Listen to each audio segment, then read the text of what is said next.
Today I want to talk about the AMC tokenized stocks and dispel some FUD I've recently seen. I want to talk about exactly how these tokenized stocks actually work and how they were used to manipulate the AMC price, but not in the way you may have been led to believe. So stay tuned and let's make some money. And now I want to dive straight in with the key information. So, by now we know what AMC tokenized stocks actually are, and we know they were used to manipulate AMC. As this report suggests, the FTX tokenized stocks may not have been backed one-to-one, and therefore synthetics may have been used to manipulate real stock prices. Now, I think the key part to all of this manipulation is about these tokenized stocks being backed one-to-one, or in this case, not being backed one-to-one.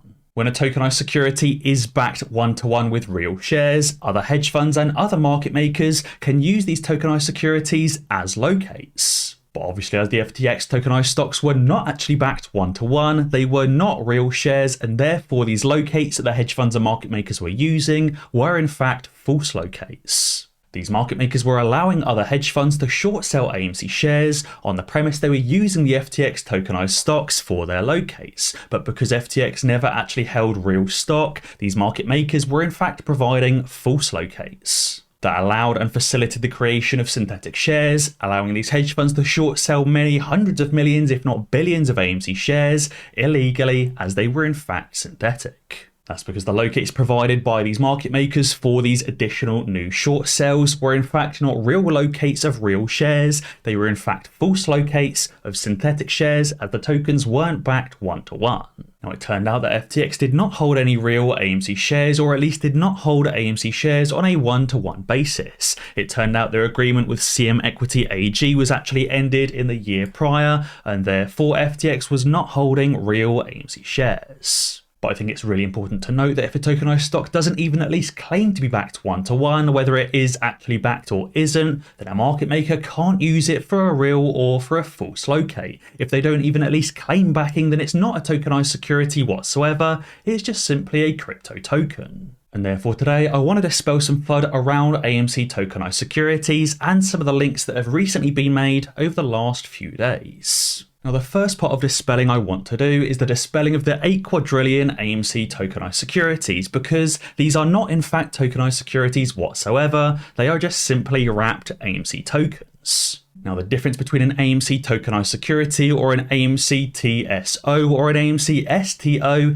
is the fact that it's backed one-to-one with real shares. Whereas these wrapped AMC tokens don't state they're backed by any real shares. In fact, these tokens are not backed by real shares whatsoever, and therefore these market makers cannot use these tokens as false locates or even real locates. Because there's not a single AMC share backing these wrapped AMC tokens, these market makers were not allowed to use these AMC tokens as their real or false locates because there wasn't any shares backing them. That was also proved by Uniswap themselves, as they had already delisted any tokens that were backed with tokenized securities because they didn't have the regulatory clearance to advertise any tokenized stocks. It says Uniswap restricts fake stock tokens as regulatory scrutiny grows. It says that dozens of tokens were banished from the firm's DeFi trading app, and the move follows a warning from SEC's Gary Gensler on synthetic stocks. It said Uniswap Labs said late on Friday that it was restricting access to dozens of tokens on its trading interface app,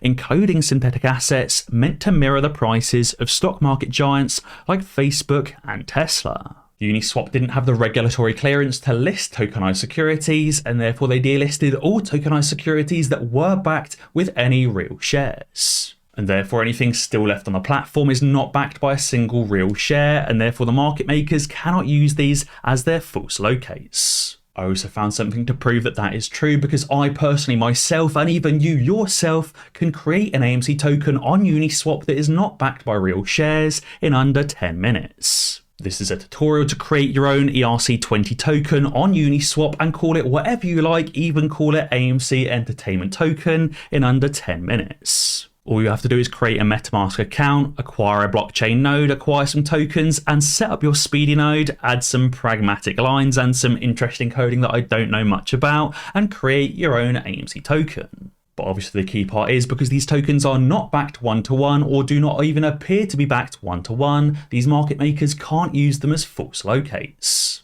And therefore, while there were 400 million AMC tokenized securities on FTX and 600 million tokenized securities on Bittrex that were backed one-to-one, and I say were backed one-to-one, there was not a quadrillion AMC tokenized stocks because they were simply AMC tokens that weren't backed by any real shares. Guys, if you didn't already know, we do not participate in payment for order flow. It's also very easy to use, it's very customizable, and they've got tons of technical indicators. And right now you can currently receive up to 23 stocks when you sign up to Moomoo using the link in the description below. These stocks are worth up to $2,000 each, and for the holiday period, they're currently holding a $60,000 giveaway sweepstake. Now I think another dangerous link to make is to link directors of the AMC board to CEOs that have no affiliation whatsoever with AMC tokenized securities. Obviously, our tweet is saying the AMC director Philip Lader's daughter, Mary Catherine, is the CEO of Uniswap.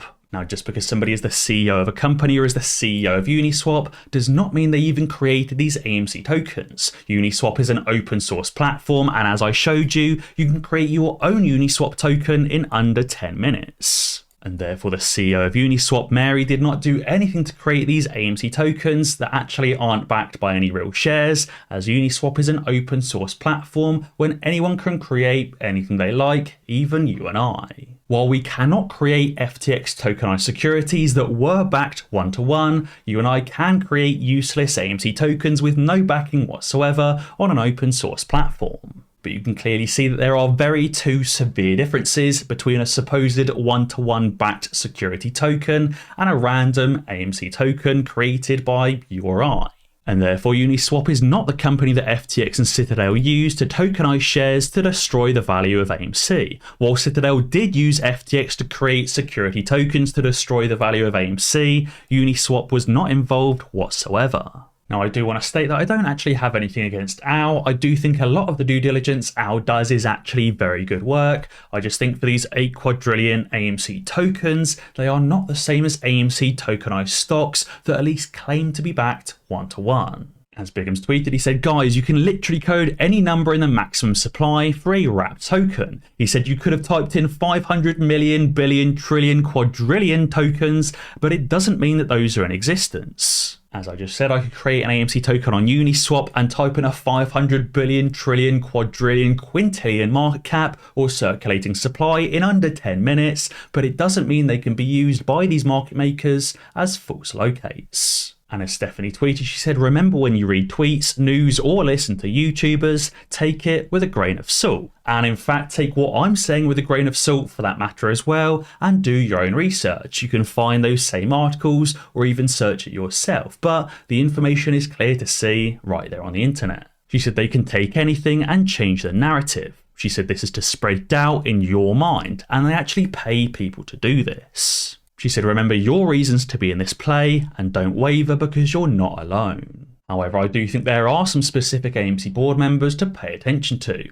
As Biotech Moose tweeted, he said that AMC adds 2 new board members, Denise Clark and Carrie Putnam. It says Denise Clark and Carrie Putnam are now on the AMC board of directors, but why add these 2 board seats to AMC? Well, it says that Clark is an IT executive for both companies, Pixar and Disney. And Putnam is the president of production at Miramax Films, which was also owned by Disney from 1993 to 2010, but is now owned by Paramount Global. And therefore the Biotech Moose believes it seems like Disney is planning to buy AMC, because these new 2 board of director members are both Disney votes. If Disney proposed the acquisition of AMC, these 2 new board of director members would likely vote yes, as they currently work at Disney or previously worked at Disney in the past. And on top of that, I also wanted to touch on something tweeted by Adam Aaron. He said, some of you also forget that I currently own or will vest in about 3 million AMC shares and 3 million APE preferred units. He said that's an enormous incentive to do what is best for AMC shareholders to also generate him the most amount of money possible. He said, I work in the best interests of AMC shareholders because I am one, and a big one.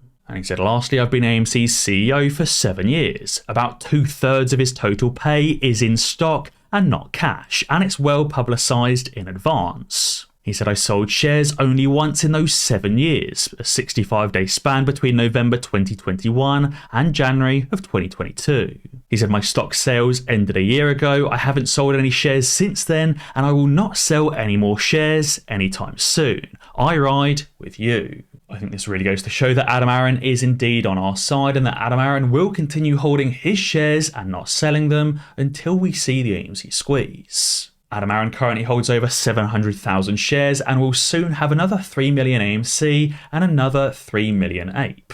That obviously brings his total share count to somewhere near 7 million shares, meaning he has a massive incentive to increase the AMC share price. Now, these shares are also tied to the reverse split agreement, meaning that after the reverse split, Adam Aaron will simply only have 600,000 shares vesting and not a total of 6 million, because obviously 6 million will reverse split into 600,000. Well, that obviously still gives him a massive incentive to increase the share price of AMC and try to cause the AMC squeeze. But guys, be sure to let me know what you think down in the comments below. And as always guys, be sure to ding that notification bell, because that way you'll be alerted when I upload a new video. Cheers.